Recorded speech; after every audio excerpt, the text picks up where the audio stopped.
What's up? Welcome back. John Stark from BackTheMovieGuy.com, your favorite blind film critic, and this is Eddington. It does have audio description. It's actually deluxe, narrated by Roy Samuelson, which was nice. I don't think Roy works with deluxe that much, but kudos to deluxe for hiring Roy because I think he does excellent audio description. So I'm glad that he's moved into the stable. I don't think this is his first film. I just don't watch every single film that's ever been made.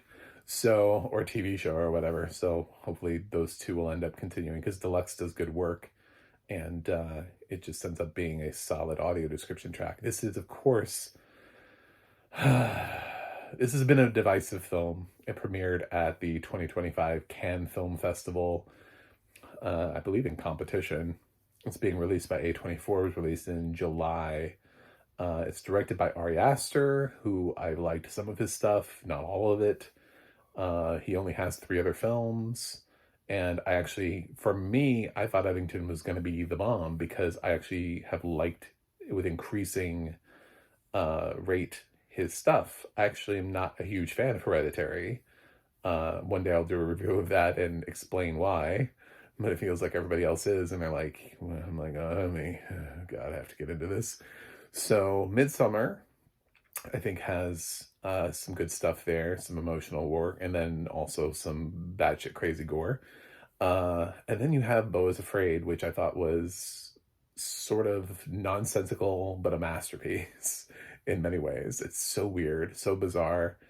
Great supporting actress performance, a nice turn from Joaquin. And then we have Eddington. And then we have Eddington, which stars Joaquin Phoenix. We've got the omnipresent Pedro Pascal. Also Emma Stone, who is everywhere all at once. In Everywhere, Everything All at Once. She's later in Begonia this year. We've got Deidre O'Connel, who was excellent in The Penguin. She's not used at full effect here.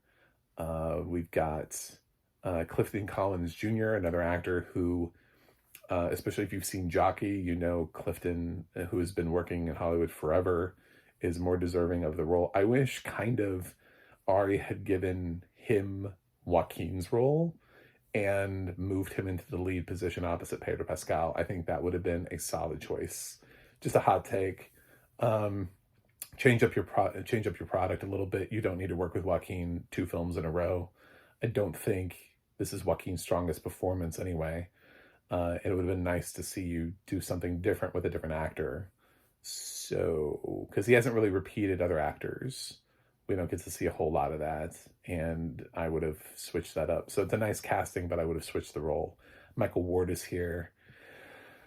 Inevitably, I'm going to forget somebody because there were several people in the cast. So, and some young people whose names I just flat out just don't remember. Austin Butler's here.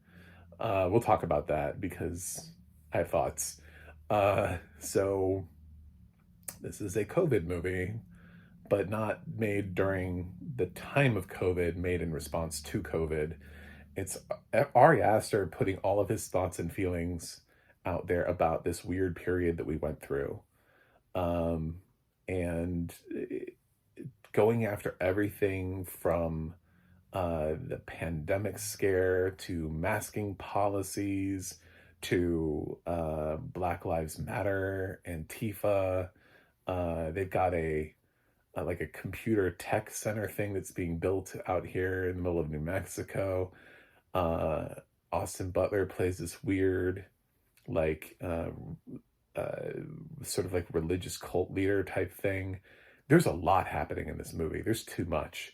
Nobody ever told Ari Aster there was too much in this movie and that his ideas just feel scattershot. I know there are people out there that like this, and I wonder if they like it because it's Ari Aster and they're afraid to not like it. And that's what I would challenge it, because I think with every auteur that you have, it's okay to not like some of their things. Like, not everybody makes great movies. Spielberg is not 100% bangers by any means. You know, you could easily debate a handful of his titles as being deserving of like a rotten score on the tomato meter. Like that just didn't work. He also has been working since the 70s, so uh, he has a filmography of more than four. But I think Eddington is actually Aster's weakest film to date, because he is having a hard time balancing his thoughts and ideas in the actual film itself. What is this film about? I have no idea. It seems to be about the pandemic, but then it ventures into so many other concepts and ideas and paranoia, and then politics and running against things, and conspiracy theories. And it's got like little dabbles of everything. He's just dusting it with everything that happened within like a 4-year span. There's a direct reference to hydroxychloroquine. I'm surprised we didn't get a January 6th riot here. I'm surprised they didn't recreate that moment where they storm into something like it's January 6th. I feel like why not? You're already kitchen sinking the whole film anyway. What have you missed out? Because then it becomes a thing of, well, why did you leave this out? Why didn't this make the final cut? You're going through this whole period here, and you're going after everything. Where is this thing, or where's that thing, or why didn't we discuss this, or the weirdness of being in homes. And I mean, there's so many things that he could have included here, references to the time period, and talked about the oddities of it. But instead of just making it like a straight reference to a pandemic, he brings in these other things.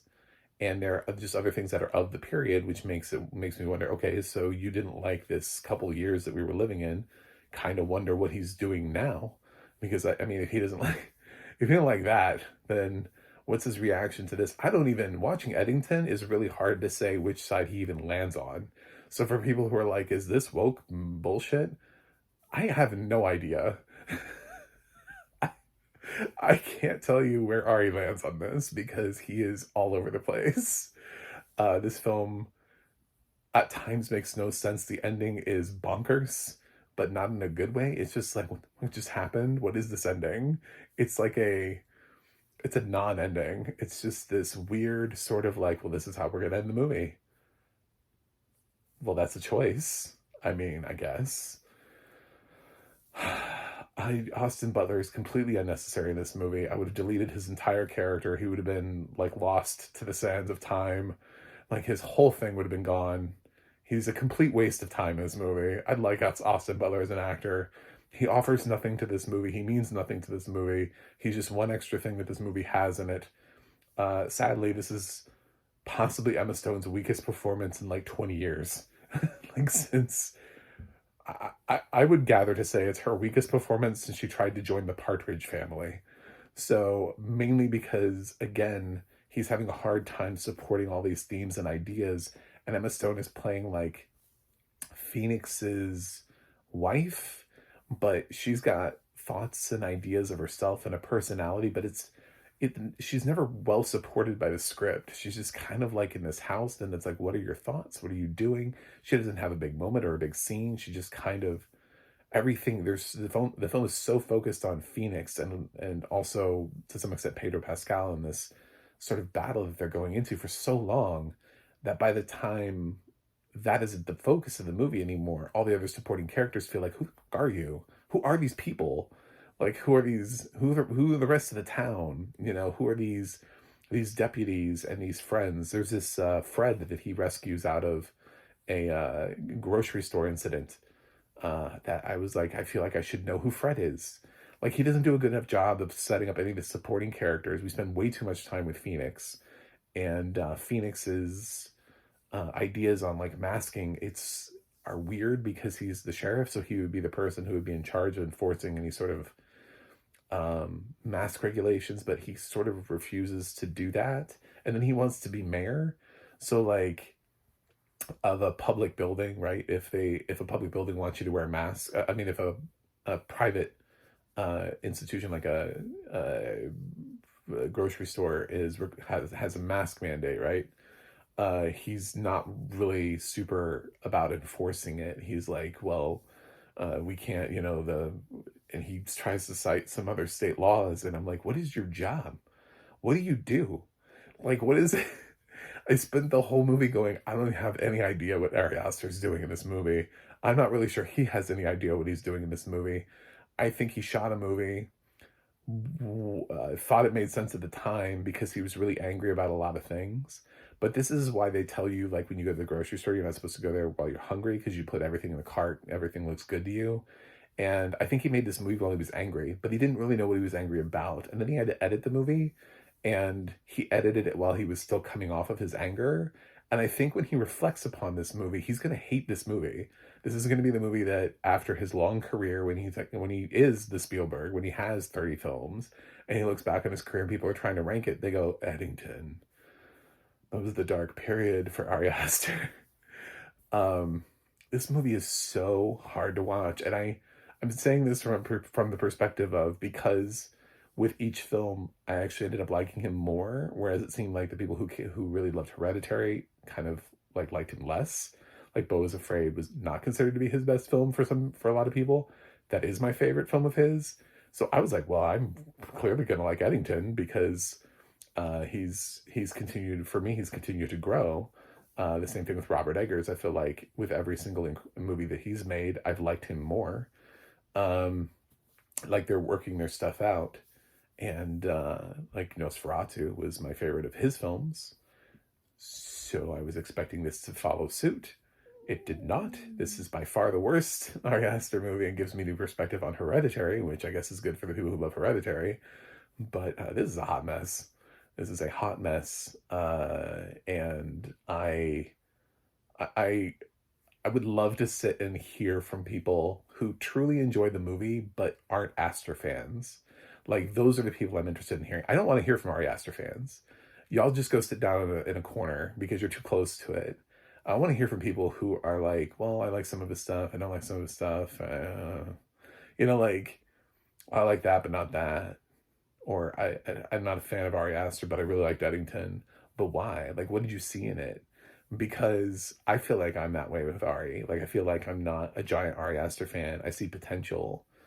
But here, I just think it was a hot mess of a film. And I think he has too many ideas, and he can't lay them all out. There isn't even a performance here I could get behind. There are actors that I love, but he has a lot going on here. This is like trying to make vegetable soup and trying to find all of the vegetables. And being like, well, vegetable soup must mean all vegetables, right? And then you're trying to like hunt down every vegetable that you could possibly put into a vegetable soup. And it's like, no, that doesn't, it just means some. You don't have to stop trying to find, oh, God damn it. Anyway, so yeah, audio description was nice, was good. Lots of references to things in here. This is shockingly, it has some violence in it. I'm not going to say it's like his least violent. The problem is that his other films are so hyper-violent that Eddington is his least violent movie. It's really hard to look at his other movies and then look at Eddington and go, no, this is not his least. Yes, it is. It's his least gory, least violent movie compared to the other films, just because of his filmography. But it doesn't mean Eddington is not. You know what I'm saying? Like, it doesn't mean there isn't gore or violence here. It doesn't mean that he completely abandoned the genre. It just, in perspective against his other works, is, it's sort of like Wes Craven when he stepped outside of his comfort zone and directed Music of the Heart. He had one genre that he was doing the whole time. So you could say a lot about Music of the Heart being Wes Craven's least scary film ever. Of course it is. It's the film that he directed outside of the genre. So, you can use that to try to jokingly say it, but even his worst horror film, he still technically directed a movie about Meryl Streep going to a school and teaching music. It's not scary. So, Eddington is just de facto his least scary / gory violent movie. Doesn't mean it is lacking in it completely, though. So it's a weird movie. And if you like Eddington, kudos. But if you like Eddington simply because you're in the basking of the light of Ari Aster, I would recommend that you take a step back and really look at this movie and see what it's actually doing, what it actually has to say. Because I don't think it has anything to say. I think Ari Aster was just having a really tough couple of years and made Eddington as a result, which really makes me think, like, because he just put out Beau is Afraid also after the pandemic, so why Eddington after Beau is Afraid? Shouldn't he have already processed all of that? But he's got a rebound after this. He can't have another Eddington. So, guys, this is rotten. I can't do anything with this. There's a solid cast here, but they're not really given much to do. I wanted more from some of the rising talent, from the talent that, that I think could very well be deserving of awards buzz. Clifton Collins Jr. has been around forever. I thought he had a really nice performance with Jockey. Unfortunately, that just didn't get enough attention. Michael Ward is somebody that I could see getting an Oscar nomination later on down the line. People like that, they're not well supported here. Deidre O'Connel on The Penguin, seeing her go from The Penguin to this is just like really depressing because she was phenomenal in The Penguin. And here she's just like, whatever. She's just part of the cast. Hopefully we'll find better work for her to do in the future as well. So I'm gonna give Eddington. I've seen worse movies this year, so that's definitely a caveat. I'm gonna give it a 3.8 out of 10. I really didn't like this movie. So somewhere between a 3.8 and a 6 is going to be Hereditary, probably. I'll need to rewatch that again because Hereditary, don't think I'm positive on Hereditary either, but it's definitely going to be above this. So thanks for watching. Thanks for subscribing. And I will see you guys on the other side.